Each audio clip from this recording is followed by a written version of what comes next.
Good morning, yeah? Workout smashed, nothing better. Nothing better. Let me just get a little quiet bit here in the shade. Let me talk. I'm seeing lots of questions from members of the public saying, why are they attacking the police? Why are police stations being targeted? Just to give you a bit of a knowledge of why people are angry with the police, and to the men committing the violence, lads, those individual police officers who are coming out doing a difficult enough job have got families at home. They're ordinary people, okay? The people pulling their strings is who you need to be angry with. Why are people angry? I'll tell you why they're angry. Because Hamas were allowed to overtake London, overtake our capital. Oh, mate, good morning, yeah? Workout smashed, nothing better. Nothing better. Let me just get a little quiet bit here in the shade. Let me talk. I'm seeing lots of questions from members of the public saying, why are they attacking the police? Why are police stations being targeted? Just to give you a bit of a knowledge of why people are angry with the police, and to the men committing the violence, lads, those individual police officers who are coming out doing a difficult enough job have got families at home. They're ordinary people, okay? The people pulling their strings is who you need to be angry with. Why are people angry? I'll tell you why they're angry. Because Hamas were allowed to overtake London, overtake our capital city, every weekend, flying ISIS flags, Hamas flags, calling for jihad. The police did nothing. Nothing. Instead, they arrested me. They banned me for 6 months. They infringed. They totally abused the law, and they lied in court, and they got found out. Yeah. People have now seen what the police are doing. Look at what happened in Manchester Airport. In Manchester Airport, 2 violent Muslims attacked officers attempting to do their job. Armed response officers. They violently beat 3 of them to the floor, battering a policewoman, breaking her nose. Now, we all know, okay, then they were held in the police station, and they were released from the police station because thousands of Muslims come to the police station and they threatened riots across the country. So the police gave in again. Yeah, we all know if they weren't Muslim, they'd be in remand in prison right now. So until the police enforce the law equally across all communities, the resentment and anger is growing. People witness what happened in Harefields, riots, out on the street every night. Police weren't there on horses, they didn't have dogs, they weren't attacking people. Yeah? Everyone's seen it. We've seen the way you police us differently. People have seen the demonstrations differently. What you're trying to blame on the English Defence League, blame on us, is your fault.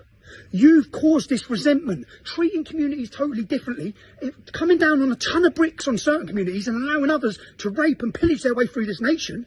We're at 40,000 terrorists on a watch list, jihadists, 40,000 of them. And you've arrested the organiser of a democratic protest in Middlesbrough. He's currently under terrorism legislation. You arrested me under terrorism legislation. To the people taking part in these demonstrations, we had 100,000 people on the streets of London in a peaceful resistance. That 100,000 will become 250,000.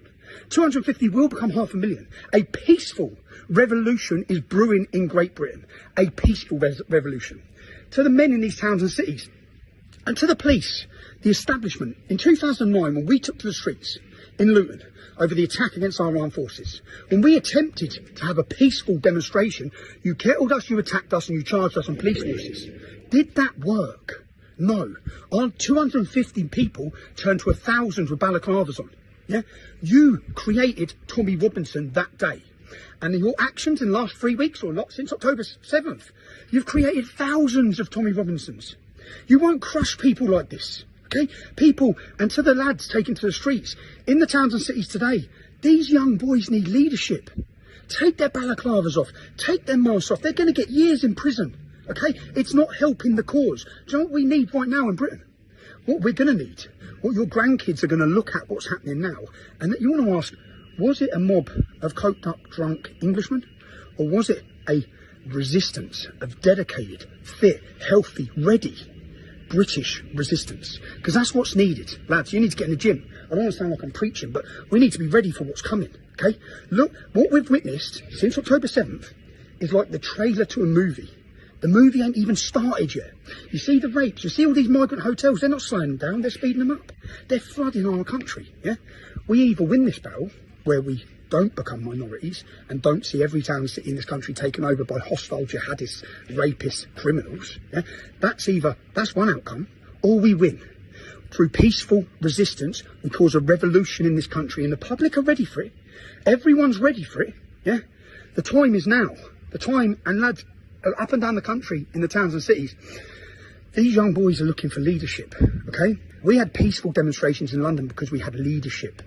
We had committed men, not just me, we had committed men across that movement willing to stop people who were stepping out of line.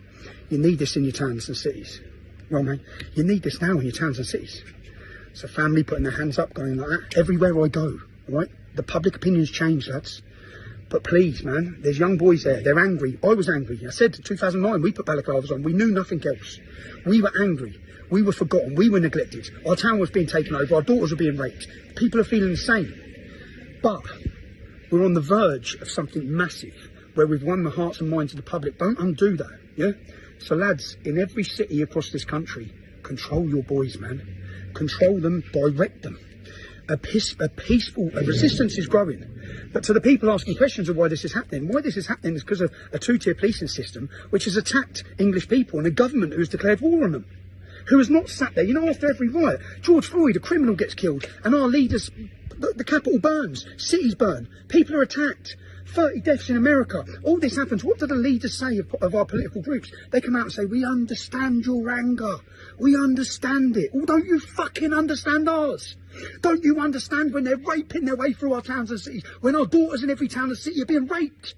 Don't you understand why we're angry? You can't just call every mother and father far right or racist for wanting safety. What are they asking you for? Safety. Save our kids is what they're shouting. Save our kids. They're our children. We need them protected. You're failing. People, you cannot rely on our government or police. They will stand by. Okay? We need to form a resistance. It needs to be organised. It needs to be disciplined. So please, I'm watching what's happening. And to the people who are saying I'm glorifying it, no, I'm not. I've appealed for calm the whole way. We organise ourselves, yeah? I'm just keeping the public up to date, which is what the media won't do, with what's happening and why it's happening, okay? And where that anger's coming from, okay? Unless you give people some light at the end of the tunnel, resentment and anger by you thinking you can hide these community problems, that's all it's going to breed. More resentment, more anger, more violence. Be safe.